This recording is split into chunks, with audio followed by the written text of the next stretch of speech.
నెల్లూరు ప్రభుత్వ హైస్కూళ్లలో చదువుతున్న విద్యార్థులకు ఈ నెల 20వ తేదీన మంత్రి నారాయణ కుటుంబ సభ్యులు ఉచితంగా సైకిళ్లు పంపిణీ చేయనున్నారు. 7,000 మంది విద్యార్థుల కోసం సొంత నిధులు 6 కోట్లతో సైకిళ్లు కొనుగోలు చేశారు.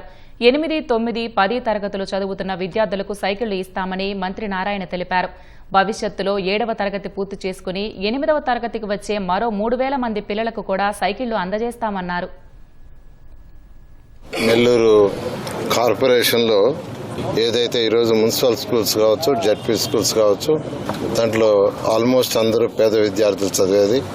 ఈ పేద విద్యార్థులకి వాళ్ళ ఇంటి నుంచి రావటానికి పోవటానికి సౌకర్యంగా ఉండాలి అనే ఉద్దేశంతో వాళ్ళందరికీ సైకిల్స్ ఇవ్వాలని నేను మా పిల్లల్ని అడగటం, మా పిల్లలకి చెప్పడం, వారు వెంటనే వాళ్ళ సొంత ఆదాయం నుంచి యాక్చువల్గా మా పిల్లలు షర్ణి కావచ్చు, సింధు కావచ్చు, అల్లుళ్ళు ఇద్దరు కావచ్చు, వాళ్ళందరూ యాక్చువల్గా దాన్ని యాక్సెప్ట్ చేసి నెల్లూరులో 8, 9, 10 విద్యార్థులు దాదాపు 7,000 మంది ఉన్నారు.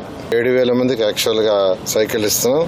తర్వాత డిసెంబర్లో కానీ లేదా సంక్రాంతి అప్పుడు కానీ 7th నుంచి 8th వచ్చే పిల్లలకి ఇస్తాం.